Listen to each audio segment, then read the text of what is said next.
হিজরির নতুন একটা বর্ষ শুরু করেছি। আর হিজরি বর্ষের প্রথম মাসের নাম মুহররম। এই মাসের 10 তারিখে আমরা সিয়াম রাখি। কেন? আল্লাহ নবী সাল্লাল্লাহু আলাইহি ওয়াসাল্লাম রেখেছিলেন, সেই জন্য। কিন্তু এইটা হলো হিজরি বর্ষের প্রথম মাস। আল্লাহ তাআলা সূরা তাওবার 36 নম্বর আয়াতে বলেছেন, ইন্না ইদ্দাতাশ শুহুরি ইনদাল্লাহি 12 শাহরা ফি কিতাবিল্লাহ ইয়াওমা খালাকাস সামাওয়াতি ওয়াল আরদ। আল্লাহ আসমান এবং জমিন যে দিন থেকে সৃষ্টি করেছেন, ওই দিন থেকে আল্লাহ নির্ধারণ করেছেন বছর হবে 12 মাসে। মিনহা আরবাআতুন হুরুম। এই 12 মাসের মধ্যে 4টা মাস হলো বিশেষভাবে সম্মানিত। 4 মাস কি? রজব, তারপর হলো রজব, মুহররম, আর যুলকাদা আর যুলহিজ্জা। এই 4টা মাস। এই মুহররম মাস হলো 4 মাসের মধ্যে একটা মাস।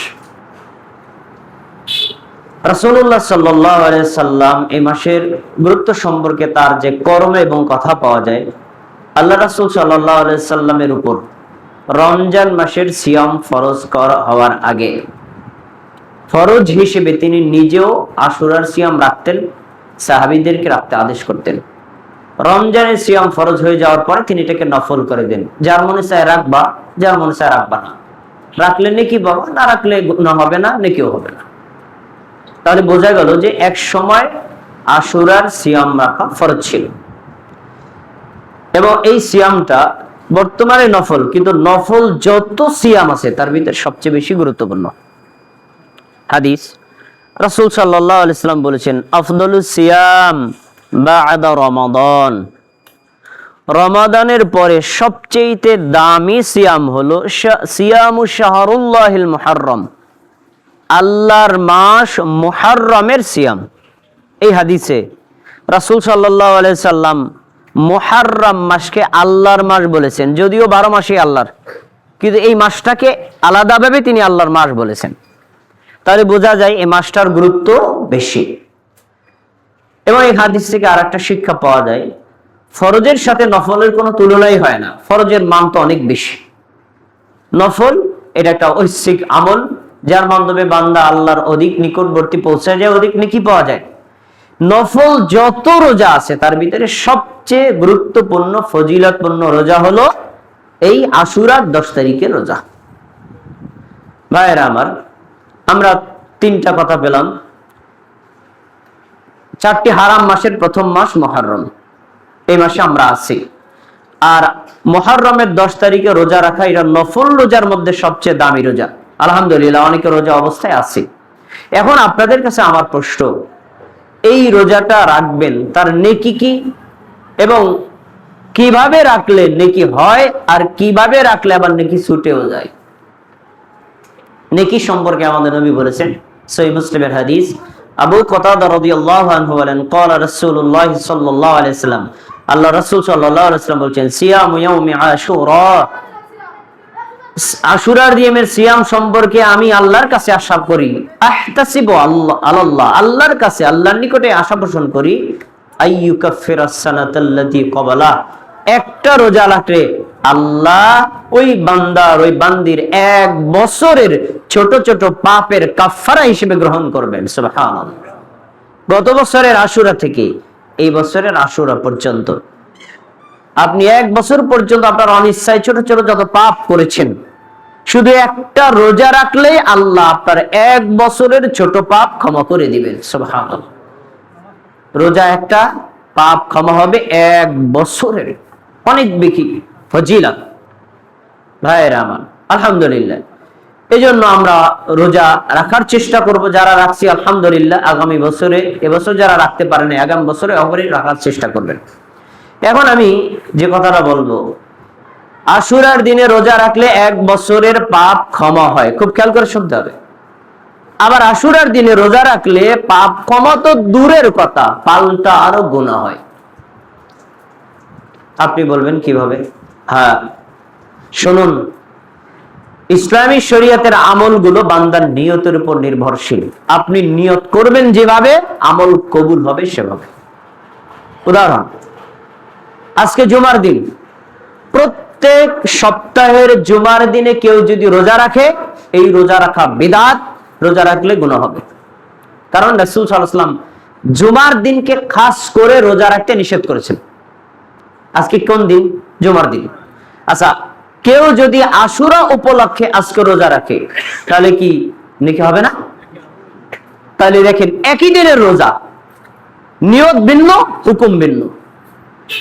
আপনি যদি প্রত্যেক জুমার দিন রোজা রাখেন, সেই ধারাবাহিকতা আর আজকে রাখেন, নাকি হবে না, বরং বিদআত হবে। প্রত্যেক জুমায় রোজা রাখেন না, কিন্তু আজকে আপনি আশুরার দিন, ঘটনাক্রমে শুক্রবার পড়ে গেছে, কিন্তু আশুরা উপলক্ষে রাখছেন, রোজা কিন্তু একই দিন, নাকি হবে নাকি হবে না? তাহলে নিয়ত ভিন্ন, হুকুম ভিন্ন। এই কথাটা কেন বললাম? এজন্যই বললাম, আশুরার সিয়াম আমরা রাখবো কেন, আর আমাদের রাসূল সাল্লাল্লাহু আলাইহি ওয়াসাল্লাম রেখেছিলেন কেন, আর বর্তমানে আমরা রাখি কেন, এটা হলো আমাদের মূল বিষয়। রাসূল সাল্লাল্লাহু আলাইহি ওয়াসাল্লাম যে কারণে রেখেছিলেন, ওই কারণে যদি আপনি রোজা রাখেন, 1 বছরের পাপের ক্ষমা পাবেন। আর রাসূল সাল্লাল্লাহু আলাইহি ওয়াসাল্লাম যে কারণে রেখেছিলেন, ওই উদ্দেশ্য বাদ দিয়ে যদি আপনি ভিন্ন উদ্দেশ্যে রোজা রাখেন, 1 বছরের পাপের ক্ষমা পাওয়া যাবে না, পাল্টা আরো বিদআতের গুনাহ হবে। এবার আসুন, আমাদের নবী কেন রেখেছিলেন? রাসূল সাল্লাল্লাহু আলাইহি ওয়াসাল্লামের সাহাবী আব্দুল্লাহ ইবনে আব্বাস রাদিয়াল্লাহু আনহু, রাসূল সাল্লাল্লাহু আলাইহি ওয়াসাল্লাম মক্কা থেকে মদিনায় হিজরত করে আসলেন। মদিনায় ইহুদিদের বসবাস ছিল। তিনি দেখলেন ইহুদিরা আশুরার দিনে সবাই রোজা রাখে, নারী পুরুষ ছোট বড়, একদম আমভাবে, আমরা যেমন রমজান মাসে রোজা রাখি, আমভাবে সবাই রোজা রাখে। তখন তিনি জিজ্ঞেস করছেন, মা হাযাল ইয়াউমুল্লাযী তাসুমুনাহু, হে ইহুদিরা, আজকের দিন তোমরা সবাই ঘটা করে রোজা রাখো, কারণ কি, কি জন্য তোমরা রাখো? তখন তারা বলছে, হাযা ইয়াউমুন আযীম, এটা আমাদের জন্য একটা মহান দিন, বিশাল দিন, গুরুত্বপূর্ণ দিন, ঐতিহাসিক দিন, স্মরণীয় দিন, এই জন্য আমরা রোজা রাখি। তো স্মরণীয় দিনটা কি? তখন বলছে, আনজাল্লাহু ফীহি ওয়া মূসা আকামা, আল্লাহ রাব্বুল আলামিন এই মুহররম মাসের 10 তারিখে, মানে আশুরার দিনে, ফিরাউন এবং তার সৈন্যবাহিনীদের জুলুম কবল থেকে আল্লাহ তাআলা মূসা এবং তার সম্প্রদায়, তার অনুসারী বানি ইসরাইলদেরকে রক্ষা করেছিলেন। আর একই দিনে ফিরাউন এবং তার সৈন্যবাহিনীদেরকে ভূমধ্য সাগরে ডুবিয়ে মেরেছিলেন। এই জন্য শুকরিয়া স্বরূপ আমাদের নবী মূসা রোজা রেখেছেন, এজন্য আমরা রোজা রাখি। তাহলে ইহুদিরা রোজা রাখতো কেন? তাদের নবীর মুক্তির শুকরিয়া স্বরূপ। খেয়াল করে শুনতে হবে, জুলুম থেকে মুক্তি পেয়েছেন, এজন্য মূসা আলাইহিস সালাম রোজা রেখেছেন, তার ধারাবাহিকতায় তার উম্মতরাও রোজা রাখছে। এ কথা শোনার পরে আমাদের নবী বলেন, ফানাহনু আহাক্কু ওয়া আওলা বিমূসা মিনকুম, তোমরা যদি মূসা আলাইহিস সালামের কৃতজ্ঞতার জন্য রোজা রাখো, তাহলে তোমাদের চাইতে ওই রোজা আমাদের হক আরো বেশি। কেন? তোমরা দাবি করো মূসা আলাইহিস সালামের অনুসারী, কিন্তু তোমরা প্রকৃতপক্ষে তার অনুসারী নও। তার তাওহীদ তোমরা হারিয়ে ফেলেছো, তার সুন্নাত তোমরা হারিয়ে ফেলেছো। তার তাওহীদের মধ্যেই ছিল যে আমার পরে শেষ নবী মুহাম্মদ সাল্লাল্লাহু আলাইহি ওয়াসাল্লাম আসবেন, তখন তোমরা তার আনুগত্য করবে। তা তো তোমরা করো না, তোমরা তো মূসাকে মানো না, বরং আমরা মূসার প্রকৃত তাওহীদ এবং সুন্নাতের ধারক বাহক, আমাদের রোজার হক আরো বেশি। ফাসামাহু রাসূলুল্লাহ সাল্লাল্লাহু আলাইহি ওয়াসাল্লাম, আল্লাহ রাসূল সাল্লাল্লাহু আলাইহি ওয়াসাল্লাম রোজা রাখা শুরু করে দিলেন। ওয়া আমারা বিসামিহি, সাহাবীদেরকে বলেন, সাহাবীরা এই দিনে তোমরাও রোজা রাখো। খেয়াল করে শোনেন, তাহলে আল্লাহ রাসূল সাল্লাল্লাহু আলাইহি ওয়াসাল্লাম রোজা রেখেছিলেন কেন? মূসা আলাইহিস সালামকে মুক্তির শুকরিয়ার জন্য। আল্লাহ রাসূল সাল্লাল্লাহু আলাইহি ওয়াসাল্লাম সাহাবীদেরকে আশুরার দিনে রোজা রাখতে আদেশ করেছিলেন কেন? মূসা আলাইহিস সালামের শুকরিয়ার জন্য। তাহলে পাওয়া গেল আশুরার দিন শোকের দিন না শুকরিয়ার দিন? এই কথাটা সবার বলতে হবে। আশুরার দিন শুকরিয়ার দিন নাকি শোকের দিন? আপনি আজকে টেলিভিশন খোলেন, যা টেলিভিশন খোলেন, দেখবেন ঢাকা শহরে একদম পুরান ঢাকাতে পুরা যতগুলো চ্যানেলে আপনাদের প্রকাশ করে সবগুলোতে দেখবেন আশুরা হলো শোকের দিন। তাহলে ইতিহাস বিকৃত হয়েছে নাকি হয় নাই? এজন্য আপনাকে এই জন্য সিয়াম রাখতে হবে, অন্য কোনো উদ্দেশ্য না। আজকে শোকের দিন নাই, আজকে হলো শুকরিয়ার দিন। আচ্ছা, ইসলামের আরেকটা সূত্রবিদ্যা, ইবাদতের ক্ষেত্রে অমুসলিমদের অনুকরণ করা হারাম। ইবাদতের পদ্ধতি অমুসলিমদের মতো হবে না, ভিন্ন হবে। রাসূল সাল্লাল্লাহু আলাইহি ওয়াসাল্লাম নিজে যখন রোজা রাখছেন, সাহাবীরাও যখন রোজা রাখা শুরু করলেন, তখন কতিপয় সাহাবী আমাদেরকে বলছেন, আল্লাহ রাসূলকে বলছেন, ইয়া রাসূলুল্লাহ, আপনি যে এই দিনে রোজা রাখেন, ইহুদিরাও রোজা রাখে, এই দিনে রোজা রাখেন, খ্রিস্টানরাও রোজা রাখে, তাহলে ইহুদিদের রোজা আমাদের রোজা পার্থক্য কি? খ্রিস্টানদের রোজা আমাদের রোজা পার্থক্য কি? আপনি তো আমাদেরকে শিক্ষা দিয়েছেন ইবাদতের ক্ষেত্রে অমুসলিমদের অনুকরণ করা যাবে না, কিন্তু অনুকরণ তো হয়ে গেল। তখন আমাদের বলছেন, শোনো, ফাইযা কানা আমুল মুকবিল সুন্নাহ ইয়াউম আত-তাসি ইনশাআল্লাহ, আগামী বছর যদি আমরা বেঁচে থাকি তাহলে মুহররম মাসের 9 তারিখেও রোজা রাখবো, 10 তারিখেও রোজা রাখবো। 10 তারিখ হলো মুসা আলাইহিস সালামের শুকরিয়ার জন্য, 9 তারিখ হলো ইহুদি এবং নাসারাদের মানে সিয়ামের মধ্যে, মুসলিমদের সিয়ামের মধ্যে পার্থক্য করার জন্য। তাহলে আপনি আজকের দিনে যারা রোজা রেখেছেন, এটা হলো মুসা আলাইহিস সালামের শুকরিয়ার জন্য, নবী সাল্লাল্লাহু আলাইহি ওয়াসাল্লাম রেখেছেন, সাহাবীরা রেখেছেন, সেজন্য আপনি রাখলেন। আর গতকালকে যারা রেখেছেন, এটা হলো অমুসলিমদের রোজার আমাদের রোজার মধ্যে পার্থক্য করার জন্য। গতকাল যারা রাখতে পারেন নাই, আজকে রাখবেন, আবার আগামী কালকে রাখবেন, 9-10 অথবা 10-11। আচ্ছা, আমরা এখান থেকে আরেকটা শিক্ষা পেলাম, সেটা হলো যে আশুরার সিয়াম, ইহুদিদের সিয়াম আর মুসলিমদের সিয়ামের মধ্যে পার্থক্য আছে না নাই? খেয়াল করে শুনতে হবে, পার্থক্য আছে না নাই? তাহলে আশুরার দিনে ইহুদি নাসারাদের রোজা আর মুসলিমদের রোজা যদি পার্থক্য থাকে, আশুরার দিনে শিয়াদের আশুরা উদযাপন আর মুসলিমদের আশুরা উদযাপন পার্থক্য আছে না নাই? কিন্তু বর্তমান একাকার হয়ে গেছে, বর্তমানে একাকার হয়ে গেছে। শিয়াদের কার্যক্রমের সাথে মুসলিমরা জড়িত হয়ে যাওয়ার কারণে এখন এইটাতে শিয়াদের দিন না মুসলিমদের দিন, এই কার্যক্রমে পার্থক্য করা যায় না। কিন্তু আপনাকে পার্থক্য করতে হবে, কারণ আপনি কি শিয়া না মুসলিম? আপনাকে জিজ্ঞাসা, মুসলিম। আপনি যদি মুসলিম হন, তাহলে শিয়াদের মতো আজকের এই কার্যক্রমে অংশগ্রহণ করতে পারবেন না। এখন আজকের এই কার্যক্রমে যে শিয়ারা যে সকল কাজ কর্ম এবং কথাবার্তা বলে, তার ভিতরে ইতিহাস বিকৃতি এবং সাহাবীদের সমালোচনা, অনেক শিরকি, বেদাতি, কুসংস্কার, অপসংস্কৃতি এর ভিতরে যুক্ত, যার সাথে প্রকৃত মুসলিমের কোনো সম্পর্ক থাকতে পারে না। ভাইয়েরা আমার, আজকে আশুরার দিনটি ভিন্ন একটা কারণে আমাদের জন্য খুবই গুরুত্বপূর্ণ। সেটা হলো রাসূলুল্লাহ সাল্লাল্লাহু আলাইহি ওয়াসাল্লামের সাহাবী আলী রাদিয়াল্লাহু তাআলা আনহু ছোট সন্তান হুসাইন রাদিয়াল্লাহু তাআলা আনহু 61 হিজরি সনে ইরাকের ফোরাত নদীর তীরবর্তী স্থানে শাহাদাত বরণ করেছিলেন। ঐতিহাসিকভাবে ঘটনা আমাদের থেকে শেখার আছে, জানারও আছে, কিন্তু আমরা রোজা কি সেই হুসাইন রাদিয়াল্লাহু তাআলা আনহুর শাহাদাতের শোকের জন্য রাখবো, না মুসা আলাইহিস সালামের মুক্তির শুকরিয়ার জন্য রাখবো? মুসা আলাইহিস সালামের মুক্তির শুকরিয়ার জন্য রাখবো। আসুন তাহলে শিয়ারা আশুরা দিবস উপলক্ষে কি ইতিহাস বিকৃতি ঘটিয়েছে আমরা একটু জানার চেষ্টা করি। বিশাল বড় ইতিহাস, আপনার সামনে শুধুমাত্র শিরোনামগুলো এক নজরে পেশ করছি, বুঝতে সহজ হবে। রাসূল সাল্লাল্লাহু আলাইহি ওয়াসাল্লাম মৃত্যুবরণ করার পর খলিফা হলেন আবু বকর রাদিয়াল্লাহু তাআলা, তারপরে ওমর রাদিয়াল্লাহু তাআলা, তারপরে উসমান রাদিয়াল্লাহু তাআলা, তারপরে আলী রাদিয়াল্লাহু তাআলা, তারপরে হাসান রাদিয়াল্লাহু তাআলা, তারপরে মুয়াবিয়া রাদিয়াল্লাহু তাআলা আনহু। এরা ছিলেন পরস্পর ধারাবাহিক খলিফা।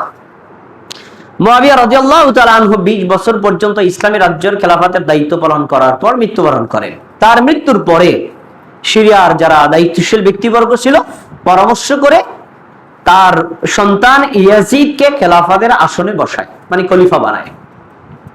যখন তাকে মনোনয়ন দেওয়া হয়, ইসলামী রাজ্যের প্রত্যেকটা রাজ্য মেনে নেয়, শুধুমাত্র 3টা রাজ্য বিদ্রোহ করে। এক, মদিনাবাসী, তারা বলে না, এই মুহূর্তে ইয়াজিদ নয়, বরং খেলাফতের আসনে বসা উচিত হুসাইনের, কারণ তিনি খেলাফতের অধিক যোগ্য, এটা তাদের দাবি। অনুরূপভাবে কুফা বসরার লোকদেরও দাবি।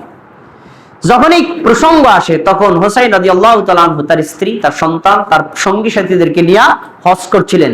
হজের কাজ শেষ করার পরে মক্কায় অবস্থান করছেন। এমত অবস্থায় যখন ইয়াজিদ খলিফা হয় তখন কুফা এবং বসরা থেকে বিভিন্ন চিঠি হুসাইন রাদিয়াল্লাহু তাআলা আনহুকে দেয়। এই চিঠির সংখ্যা ছিল প্রায় 100।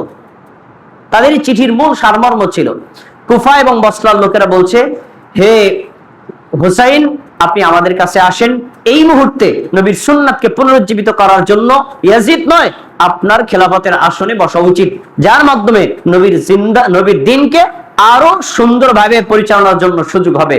আপনার কাছে আমরা দাবি রাখছি, আপনি আমাদের কাছে আসুন, আপনার হাতে বায়াত করে আমরা আপনাকে খলিফা বানাবো। এই চিঠি প্রায় শতাধিক চিঠি পাওয়ার পরে তিনি মক্কার গণ্যমান্য সাহাবীদের সাথে পরামর্শ করেন। তিনি কে? আব্দুল্লাহ ইবনে ওমর, আব্দুল্লাহ ইবনে আব্বাস, এরকম সমকালীন সাহাবীদের সাথে পরামর্শ করেন। এই চিঠিগুলো আসছে, আপনাদের মতামত কি? আব্দুল্লাহ ইবনে ওমর, আব্দুল্লাহ ইবনে আব্বাস, তারা জালিলুল কাদের সাহাবীরা বলেছেন, আপনি কুফায়ও যাবেন না, বসরায়ও যাবেন না। তাদের চিঠির জবাব দিবেন না, সারাও দিবেন না। কেন? কুফা বসরার লোকেরা হলো জাতীয় গাদ্দার। আপনার বাবা আলী রাদিয়াল্লাহু তাআলা আনহুর সাথে মুনাফিকি করেছে, আপনি যদি যান, আমাদের পূর্ব অভিজ্ঞতার আশঙ্কা আপনার সাথেও মুনাফিকি করবে। তখন তিনি চিন্তা করলেন, আসলে তো আমি খেলাফতে বসার জন্য, বায়াত নেওয়ার জন্য যাচ্ছি না, ওনার একটা দাবি করেছে, যাওয়ার জন্য যাই, পরামর্শ করি।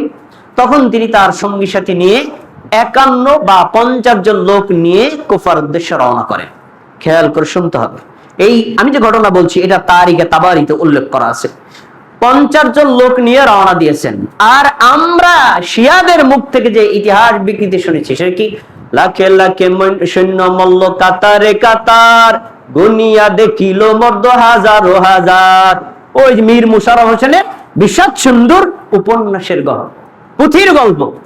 লাখে লাখে সৈন্য মরছে, গুনিয়া থেকে হাজার হাজার। এগুলো মিথ্যা কথা, এগুলো শিয়াদের কথা। অথচ হুসাইন রাদিয়াল্লাহু তাআলা মাত্র 50 জন লোক নিয়ে গেছে। 1 2 নম্বর পয়েন্ট, হুসাইন রাদিয়াল্লাহু তাআলা আনহু তো জিহাদের জন্য যান নাই। যদি জিহাদের জন্য যেতেন, রাজ্যের রাষ্ট্রের বিরুদ্ধে বিদ্রোহ করার জন্য যেতেন, শিশু সন্তান নিয়ে যায়, স্ত্রীদেরকে নিয়ে যায়, জিহাদি স্ত্রীদেরকে নিয়ে যায়, শিশুদেরকে নিয়ে যায়, তাহলে তিনি তো জিহাদের জন্য যান নাই, তিনি গেছিলেন পরামর্শ করার জন্য। এই ঘটনা যখন পৌঁছে গেল ইয়াজিদের কাছে, ইয়াজিদ তখন কুফা এবং বসরার প্রাদেশিক শাসন ছিল নোমান ইবনে বশীর, তাকে পদচ্যুত করেন। তার স্থানে ওবাইদুল্লাহ ইবনে জিয়াদকে দায়িত্ব দেন, তুমি গিয়ে দায়িত্বভার গ্রহণ করবা আর কুফা বসরার লোকদেরকে দমন করবা, তারা যেন হুসাইনের সাথে কোনো সাক্ষাৎ করতে না পারে, ইসলামী রাজ্যের যেন শৃঙ্খলা ঠিক থাকে। ওবাইদুল্লাহ ইবনে জিয়াদকে হাদিসের বর্ণনা অনুযায়ী পাওয়া যায়, সে ছিল একজন সাহাবী বিদ্বেষী, সাহাবীদের কঠোর সমালোচক। সহিহ মুসলিম একটা হাদিস উল্লেখ করা আছে, আয়েজ ইবনে আমর রাদিয়াল্লাহু তাআলা আনহু রাসূলের একজন সাহাবী, তাকে তিনি বলছেন, আনতা মিন মুখালাতি রাসূলিল্লাহ সাল্লাল্লাহু আলাইহি ওয়াসাল্লাম, তুমি তো আল্লাহর রাসূলের একজন উচ্ছিষ্ট। উচ্ছিষ্ট কাকে বলে? আমরা খাবার খেয়ে যে জুতাটা ফেলে দেই বিড়ালের জন্য, ওটাকে বলা হয় উচ্ছিষ্ট। তার মানে সাহাবীদেরকে তিনি উচ্ছিষ্ট বলেছেন, এত বড় ভয়ঙ্কর খারাপ লোক, তাকে দায়িত্ব দেওয়া হয়েছে। তিনি সেখানে গেলেন, কুফার লোকদেরকে কঠোরভাবে দমন করলেন। আর হুসাইন রাদিয়াল্লাহু তাআলা আনহুর চাচাতো ভাই মুসলিম বিন আকিলকে হত্যা করলেন, যিনি কেন গিয়েছিলেন মুসলিম বিন আকিল? হুসাইন রাদিয়াল্লাহু তাআলা বলেন, চিঠিগুলোকে সত্য না ভুয়া আপনি জায়গায় চেক করেন তো। এই চেক করতে তাকে পাঠিয়েছে, এই জন্য মুসলিম বিন আকিলকে হত্যা করছে। আচ্ছা, 4000 লোক অস্ত্র শস্ত্র সহ ইরাকের ফোরাত নদী তীরে পাঠাইলো এই ওবাইদুল্লাহ ইবনে জিয়াদ। এই 4000 লোকের সেনাপতি সীমার। খেয়াল করে শোনেন, এই সীমারের দায়িত্ব ছিল যে হুসাইন যেন কুফা বসরায় ঢুকতে না পারে, তুমি বাধা দেবা। ঠিক আছে, হুসাইন রাদিয়াল্লাহু তাআলা যখন ফোরাত নদীর তীরে স্থানে গেলেন, তখন দেখছেন হাজার হাজার লোক অস্ত্র নিয়ে দাঁড়ায় আছে, তারা আমাকে কুফায় ঢুকতে দিবে না। তখন হুসাইন রাদিয়াল্লাহু তাআলা অবাক, তোমরা আমাকে চিঠি দিছো আসার জন্য, আবার তোমরা আমাকে অস্ত্র নিয়ে বাধা দিছো, হোয়াট ইজ দিস? এটা আবার কেমন? ঠিক আছে, তোমরা যদি আমাকে ঢুকে তোমাদের সাথে কথা বলতে না দাও, তাহলে আমাকে ফেরত যাওয়ার অনুমতি দাও, আমি মক্কা বা মদিনায় ফেরত যাই। না, মক্কা মদিনায় যেতে পারবো না। তাহলে কুফায় ঢুকতে অনুমতি দাও না, সেখানেও ঢুকতে পারবো না। তাহলে করবো কি? এখানেই থাকবো। এখানে থাকবেন কিভাবে? আপনার তো যারা সফরে থাকে খাবার থাকে সংকট, পানি থাকে সংকট, তাহলে শিশু সন্তান, ছেলেমেয়েরা, মহিলারা আছে, কিভাবে ওখানে থাকবে? ওদের ওখানে রাখতো। তখন এই প্রস্তাব যখন দিয়েছে, ওই যে সেনাপতি শিমার ওবাইদুল্লাহ ইবনে জিয়াদকে বলে, শোনেন, আজকে আপনি কিন্তু কুফার শাসক হইতে পারতেন না, হয়েছেন কেন? হয়েছেন এজন্য এই হোসাইনকে বাধা দেওয়ার জন্য। আজকে যদি আপনি হোসাইনকে হত্যা করতে পারেন না, আপনার ক্ষমতা আরো বাড়বে। হত্যা করেন, ইয়াজিদ আপনার উপর খুশি হবে। তখন ক্ষমতার লোভে ওবাইদুল্লাহ ইবনে জিয়াদ তাকে মক্কায় ফেরত আসতে দেয় না, কুফায় ঢুকতে দেয় না, ওইখানে কোনো পানিপাট করতে দেয় না, খাবার সংগ্রহ করতে দেয় না, যার ফলে বাধ্য হয়ে নিজের জীবন, সন্তানের জীবন, শিশু সন্তানের জীবন, সঙ্গীদের জীবন, স্ত্রীদের জীবন রক্ষা করতে তিনি যুদ্ধ করতে বাধ্য হন। তার মানে এই জিহাদটা রাষ্ট্রীয় জিহাদ ছিল না, এই জিহাদটা রাষ্ট্রের বিরুদ্ধে ছিল না, এই জিহাদটা ছিল তো মূলত পরিবার রক্ষায় যুদ্ধ। ওই দিন যারা শাহাদাত বরণ করেছেন, রাসূলের হাদিস অনুযায়ী তারা শহীদ। আল্লাহ নবী বলেছেন, মান কুতিলা দুনা আহলিহি ফাহুয়া শাহীদ। যে ব্যক্তি তার জীবন রক্ষার জন্য, তার পরিবার রক্ষার জন্য মৃত্যুবরণ করবে, ওই লোকটাও শহীদ। আচ্ছা, এরপরে বাধ্য হয়ে তিনি 4000 লোকদের বিরুদ্ধে মাত্র 50 জন লোক যুদ্ধ করতে বাধ্য হন। 50 জন তো পারবে না। শিমার ছিল সেনাপতি। সিনান নখী নামে একজন ব্যক্তি দূর থেকে একটা তীর নিক্ষেপ করে। এই তীরটা সে হুসাইন রাদিয়াল্লাহু তাআলা আনহু বুকের ভিতরে ঢুকে যায়। তীরটা ঢোকার পরে তিনি শীত হয়ে পড়ে যান। পড়ার পরে ওই যে সেনাপতি শিমার, সে হুসাইন রাদিয়াল্লাহু তাআলা আনহুর এই বুকের উপর বসে, বসার পরে তার হাতে থাকা ছুরি দিয়ে হুসাইন রাদিয়াল্লাহু তাআলা আনহুকে সেখানে জবাই করে দেহ থেকে মাথাটাকে আলাদা করে দেন। ইন্না লিল্লাহি ওয়া ইন্না ইলাইহি রাজিউন। অনেক বড় ঘটনা, সংক্ষেপ করে বললাম। আচ্ছা, এবার আপনাদের কাছে জিজ্ঞাসা, এই হত্যার আদেশ করেছিল ওবাইদুল্লাহ, হত্যা করেছিল শিমার, এই হত্যার আদেশের সাথে ইয়াজিদের কোনো সম্পৃক্ততা নাই। কিন্তু আমাদের দেশে ইয়াজিদকে বলা হয় মালউন, মারদুদ, মদখোর, সন্ত্রাসী, খারাপ। ইয়াজিদ এবং ইয়াজিদকে বলা হয় মুআবিয়ার খুনি। এই কথাগুলো পুরোটাই মিথ্যা। তবে ইয়াজিদ অ্যাঙ্গেলে দোষী। কিভাবে দোষী? ইয়াজিদ যখন জানতে পারছে যে হোসাইনকে হত্যা করা হয়েছে, ইয়াজিদ তো হত্যার হুকুম দেয় নাই, হত্যা করেছে। এই জন্য যদি ওবাইদুল্লাহ ইবনে জিয়াদের বিচার করত, তাহলে জাতীয় ইতিহাস থেকে ইয়াজিদ বিমুক্তি পেয়ে যেত। কিন্তু বিচারও করে নাই, হত্যার আদেশও করে নাই। এজন্য ইয়াজিদের ব্যাপারে আহলুস সুন্নাত ওয়াল জামাতের আকীদা হলো সে ভালোও না, খারাপও না, তার ব্যাপারে আমরা আল্লাহর কাছে হস্তান্তর করব, আল্লাহ যা বিচার করে করবে। পয়েন্ট আরেকটা, ইয়াজিদ আমরা যদি দোষীও ধরি, ব্যক্তি দোষী, তার জন্য কি তার বাবা দোষী? তার বাবা মুআবিয়া রাদিয়াল্লাহু তাআলা আনহু কি দোষী? কিন্তু এই শিয়ারা ইয়াজিদকে দোষারোপ তো করেছে, মুআবিয়া রাদিয়াল্লাহু তাআলা আনহুকে পর্যন্ত দোষারোপ করেছে। এমনকি বাংলাদেশের ঢাকা বিশ্ববিদ্যালয়ের একজন শিক্ষক বলেছে মুআবিয়া শয়তান। নাউযু বিল্লাহি মিন যালিক। তাহলে বোঝা যায় যে আমরা শিয়াদের দ্বারা ইতিহাস বিকৃতিতে কতটা বিভ্রান্তের মধ্যে আছি। দেখেন না, আমরা যে সকল গান গজল শুনি তার ভিতরে অধিকাংশই বিকৃতির স্বরূপ। কি বিকৃতি? তো বলা হয় এই যে হুসাইন রাদিয়াল্লাহু তাআলা আনহুর শাহাদাতকে কেন্দ্র করে যে সকল শব্দগুলো আমাদের সমাজে প্রচলিত আছে, তার ভিতরে বেশিরভাগই মিথ্যা এবং ইতিহাস বিকৃতির ঘটনা। যে এই হাই হোসেন বলে চাপড়ানোর যে সকল কাজগুলো আমরা করি, এর সাথে রাসূল সাল্লাল্লাহু আলাইহি ওয়াসাল্লাম, সাহাবীগণ এবং তাবেঈগণ, সালফে সালেহিনের কোনো সম্পৃক্ততা নাই। ভাইয়েরা আমার, এই ঘটনা যখন ঘটলো তখন মুসলিম বিশ্ব দুই ভাগে ভাগ হয়ে গেছে। এক, যারা হোসাইনের কঠোর পক্ষপাতী তাদের নাম শিয়া, যারা হোসাইনের কঠোর বিরোধী তাদের নাম নাসিবী। নাসিবীদের দাবি হলো যেহেতু খলিফা একজন হয়ে গেছে, তিনি হলেন ইয়াজিদ, উনি আবার খেলাফতের দাবি করলো কেন? তাহলে উনি বিদ্রোহী, ওনাকে হত্যা করা জায়েজ আছে। এরা হলো চরমপন্থী, এরা হকপন্থী নয়, তারা হলো নাসিবী। আবার এর বিপরীত শিয়ারা বলেছে যে হোসাইন রাদিয়াল্লাহু তাআলা হক প্রতিষ্ঠার জন্য জিহাদ করেছেন, ইয়াজিদ হলো মালউন, তার বিরুদ্ধে জিহাদ করেছেন। এই কথাটাও মিথ্যা, এটাও বিকৃত স্বরূপ। এর উপরও মুসলিমরা বিশ্বাস করে না। মুসলিমরা হলো এল মাঝামাঝি। মুসলিমরা সুন্নাতুল জামাতের অন্তর্ভুক্ত তারা এই ঘটনাকে কেন্দ্র করে সাহাবীদের দোষারোপ করে না, এই ঘটনাকে কেন্দ্র করে বরং যারা প্রকৃত দোষী তাদেরকেই দোষারোপ করা হয়। প্রকৃত দোষী কারা বলেন তো? হুসাইন রাদিয়াল্লাহু আনহুকে ডেকে নিয়েছিল কারা? ইরাকের লোকেরা। আবার ইরাকের লোকেরাই তাকে হত্যা করেছে, ইরাকের লোকেরা কোনো বাধা দেয়নি। এজন্য আব্দুল্লাহ ইবনে ওমর রাদিয়াল্লাহু তাআলা আনহুকে এক লোক প্রশ্ন করছে, হে সাহাবী, আল্লাহ রাসূলের সাহাবী, একজন লোক মুহরিম অবস্থায় যদি মাছি মারে তার হুকুম কি? আব্দুল্লাহ ইবনে ওমর বলছে, এই বেটা পাগলা, মুহরিম অবস্থায় মাছি মারবে তার হুকুমটাকে, এই কথা তোরা আমাকে জিজ্ঞেস করছিস? আর তোরা আল্লাহ রাসূল সাল্লাল্লাহু আলাইহি ওয়াসাল্লামের জামাতা এবং তার কলিজার টুকরা ফাতেমা তার ছোট সন্তানকে মুহররম মাসের 10 তারিখে তোরা হত্যা করেছিস, আর তোরা আমারে জিজ্ঞেস করছিস ইহরাম অবস্থায় মাছি মারা যাবে নাকি? তাহলে আব্দুল্লাহ ইবনে ওমরের বক্তব্য দ্বারা হুসাইনের হত্যাকারী কারা ছিল? ইরাকের অধিবাসীরা। এরা কারা? এরাই হলো শিয়া, যারা হুসাইন রাদিয়াল্লাহু আনহু রেখে নিয়েছে, তার বিপদের সময় তার কাছে থাকে নাই, তাকে হত্যায় সহযোগিতা করেছে, এরাই হলো শিয়া। আর আজকে এই শিয়ারাই হলো আর হুসাইনের সবচেয়ে আশিক বড় দাবিদার, এরাই হলো মিথ্যুক।